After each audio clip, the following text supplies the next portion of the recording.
If you've been struggling to write the same scene for the last week, if you sit in front of your computer looking at your screen and all you want to do is bang your head on the keyboard because nothing is happening, then there is a very good chance that you may have burnout. And my friends, I'm here to tell you it can happen to all of us. But if you want to learn how to help prevent it, then this video could be for you. I was one of those authors who for many years proudly proclaimed from my soapbox that I didn't get burnout. That was a freaking joke because burnout can and does happen to all of us. There is so much going on in the world right now. And many of us are already feeling under so much pressure that we have to do more, whether it apply to our work life, whether it apply to our writing life, whether it apply to anything at all, that we very rarely take the time to actually stop, rest, and listen to our body. And this is one of the reasons that burnout occurs. And one of the key things in helping to prevent that from happening is to recognizing the warning signs early. A couple of them I've already mentioned. The fact that you are really struggling to write. Now, if I get myself in that position, then I do a couple of other things first to make sure it's not actually an issue with the story. Any of you who have been following me for some time knows that I'm a pantser. Absolutely. I go into a story with 2 or 3 or more main characters and I just start writing. So getting stuck occasionally can be because there's something gone wrong in my storyline that just doesn't jive with the way my character should have reacted or could have reacted or anything else. So what I usually do if I'm struggling to write is I will go back to the beginning of my book and I will start reading it.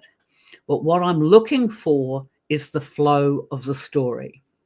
I'm looking to see if it works, if there is a flow, if there's anything there that pulls me out of the story or feels jarring or feels like it doesn't fit, or worse, that it's been forced.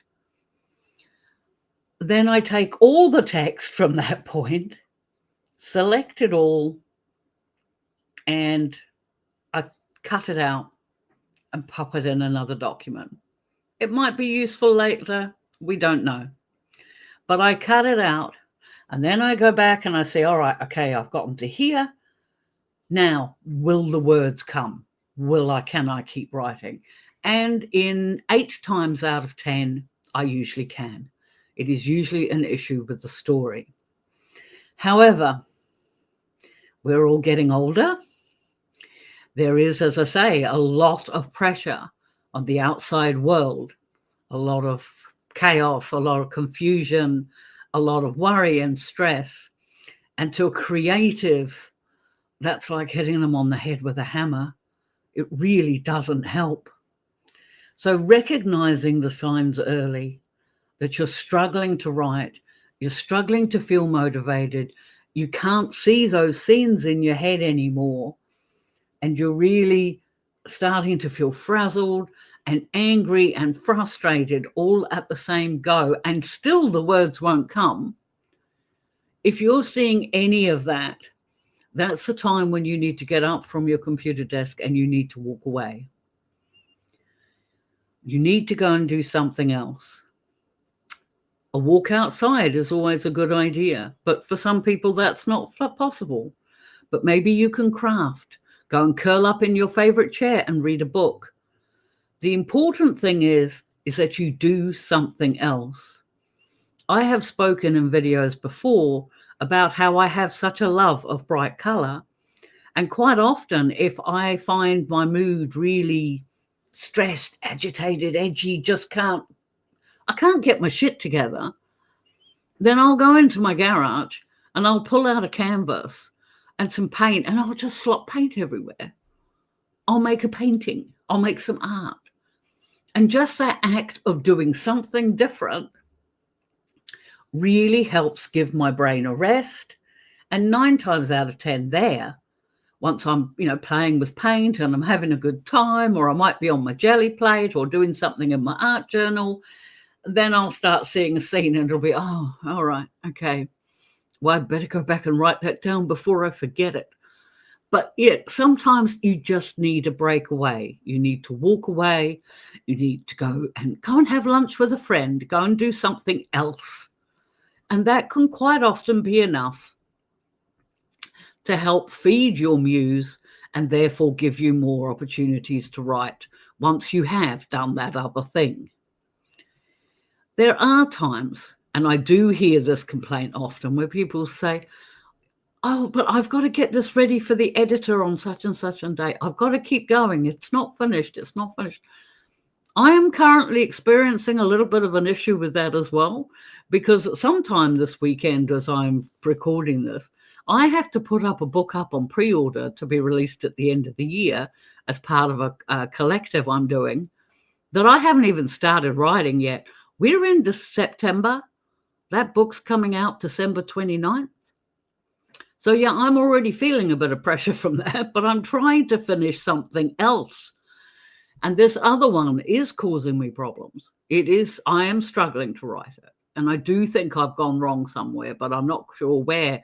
And I'm already at 50,000 words. So, but if you do have to push towards a deadline, it is possible to do that. Like once I stop recording today, I am going to sit down and I'm going to get that freaking book I'm writing finished. I've got 4 more scenes to go and they will be done this weekend. I can push myself because I know it's only 4 more scenes. I'm going to get them done. But if it was a longer thing, if I was halfway through a book and I had to have it finished by Friday, it's not going to happen. It's not going to happen. So yes, think to yourself, there are times when sometimes just get up, walk outside for half an hour, come back and keep pushing yourself. Sometimes that is possible, yes. But at other times, if you keep pushing yourself all the time to achieve various milestones, goals, or word count expectations, sooner or later, you push too hard and your body says no. And that's when you have some real problems. One of the ways to help prevent that is to schedule realistic work expectations. If you, like, for example, I had a thing where for years, and I mean years, I would write 3,000 words every day. Since I started with my dictation thingy, sometimes I can do 6,000. A lot of days I might only do 1. And that is because I am learning to pay more attention to how my body reacts to different types of stress. It is really easy, especially if you go the prolific author route for your indie author career, which is what I did 12 years ago. It's easy to feel like that hamster on a treadmill, on the wheel thing, they just can't get off. And that's what you feel like you're doing. Because, with that hamster, they're still running, they're still running, they're still running, they're still running, but they're not getting anywhere. And that is because that is not a sustainable thing to do for neither the hamster nor yourself. What I find is most effective is to have set hours for work. So if you get, a lot of you are juggling your writing in between other things. And so, and I quite often hear from authors who say, well, I just don't have the time to write. That's a totally separate video. In this respect, you schedule time for your work. You are going to work 2 hours a day. You're going to work 4 hours, a half day on the weekend. Whatever it is you schedule, When you have that scheduled time, that is what you are doing. You write. Boom. No distractions, no putting off anything. You write because that's a set, fixed time. And then when you're not in those working hours, then you're doing other things. You are spending time with family. You are you might be working another job, I don't know, but you are doing other things. And by making a very set time when you work, your body gets used to that habit. Your writing will flow more readily by doing that, and you won't feel quite so burned out because you have a dedicated work time. And personally, between you and me, if you've got kids running around, if you've got a husband or a partner, if you're also juggling another job and things like that, and you've managed to get your family to respect your work time, which they should, then there's nothing stopping you from slipping into your office space or wherever it is that you're writing. Make sure nobody can see you. Take a cushion and put your head down and have a nap. You still probably can get an hour's writing in. But if anybody questions you about it because they catch you doing it, just tell them you're plotting. Sweet, you have to have a rest. Sometimes you just have to have a rest. But anyway, back to burnout. Another important key point of helping prevent it and to help lessen its impact when it happens is taking care of yourself. Sleep, eat, exercise, spending time with other people, spending time doing other things. They are all the basics that everybody tells us for wellness. I personally have issues with exercise, sleeping, eating well. I mean, I eat, but not necessarily well, and spending time with other people. And so none of that helps when I'm having issues. Like I was up until 2 o'clock in the morning last night. Well, this morning, editing because I couldn't sleep. And I knew I had an edit to get done. I had the files come back and I had to get an edit done. So I stayed up until 2 o'clock in the morning and did it. But the thing is I can do that because I can dictate what time I get up. I live alone. I don't have any other commitments. So when I got up, what time did I get up this morning? I don't know, about 7 o'clock or something. So I haven't had a lot of sleep. And I'm conscious of this today as I'm recording this. I'm conscious of the fact I haven't had a lot of sleep. And as much as I want to get Devon and Ren's stories done today, or at least a chunk of it, there's a good chance that might not happen because it's already the middle of the afternoon. And I am feeling that lack of sleep really badly. But taking care of yourself is really important, especially if you spend long times in these chairs, because, it's not healthy for you in the long term either. I think the one other point I want to make about burnout is that you really shouldn't beat yourself up about it when it does happen. We're all prone to it, especially if you're an author. We're all prone to feeling guilty and feeling bad about ourselves. We think our writing's crap. We think nobody will enjoy what we're writing. We just think we're a fraud and all those other things. There's so many different mental health aspects that come in around being an author, no matter what genre it is you write. I think it's just part of who we are. But the thing is it's very easy to be sitting there, and I've gone through it myself, where I'll be saying, oh, God, I really need to get this done, or I really need to get that done. I mean, I've been saying for 2 weeks, I really need to get Devon and Ren's stories finished. It's not done yet. It will be. I know it will get done, but I just, And then I get angry with myself because it should be easy and I should have already done it and all this sort of thing. And the thing is that doesn't help. You're not helping yourself when you do that. So if you hear those voices or similar ones in your head, put a big stop sign up. Tell them to cut it out. It's not helpful. Okay? You are an amazing writer. You will get your book finished. You will get it done in your own time. But you have to take time to rest, eat, exercise, spend time with people, and look after yourself. And sometimes it's enough just to curl up in a chair somewhere and read a good book, watch an old movie, do something that you want to do and that relaxes you. Because when you do things like that, you are giving your brain a rest. You're giving it permission to just shut off, except for those basic motions it has to go through to absorb a movie or read a book and things like that. But anything else, all that stress, all that issue and everything else, for that period of time, just let it go. Shelve it and put it in the shelf in the back of your mind. It will still be there when you're ready. But honestly, give your mind a break. Find a way to feed your muse. And realistically, sometimes it just comes down to having rest. Now, I know for myself, I know I'm not even on the borderline of burnout. I'm probably well over that line. But I am going to finish this book because I made myself a promise, and I still have to. It's the middle of well, no, it's not. It's the first week in September. And I still have 2 other books to finish before the end of the year that I haven't started yet.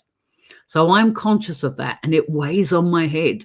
It weighs on the back of my mind. I am so cross with myself because I took an extra book on this year to be part of the collective, which I should not have done. This is what I mean about scheduling things realistically.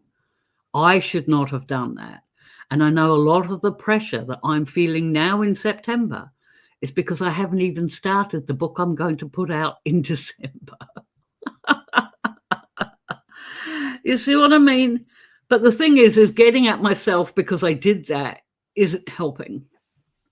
I need to just let that go too. I need to rest. I need to have something to eat. And then I need to deal with these videos. And then I might have a cup of tea and read a book for a while, just to give my brain a bit of a rest, so that maybe I've got nothing going on tomorrow. I could get some words done.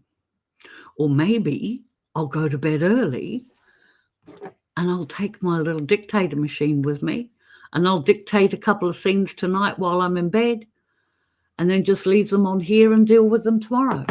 They'll probably be crap, but I'll feel better for having done it. I'm not sure if there's anything, there is no hard and fast plan. And I'm sorry if you came onto this video and thought that there was. But one of the key ways of helping to prevent burnout is to be in tune with your body, recognize what your muse or your brain is going through, and learn that sometimes you just have to take time off and you just have to have a rest, and to remember that that's okay. Okay? It's all right. You can do that. I believe in you as an author. I believe that you can do this, but I also know that you always need to put your health and your well-being before anything else. So please remember that. You can't do your characters any good if you're too tired to type on the keyboard. All right? Hopefully you've got something out of this. How do you view burnout? What does it do to you? Or how do you feel that it impacts you? If you haven't had burnout before, what do you think it is? And do you worry that it will happen to you? Or were you like me and just always thought that it wouldn't? Believe me, it was quite an eye-opener to me when it did. But let me know in the comments down below, because I'd really love to hear. This could be quite a useful discussion for some of us. In the meantime, I post long form content on Mondays and Thursdays. They're usually a little less rambly, although I'm not sure if I can say that because maybe they are. but I do try and impart some advice and try and give some generalizations, which gives you an idea then to turn around and ask me questions. Well, hey, in this situation, what can I do? How can I help with this?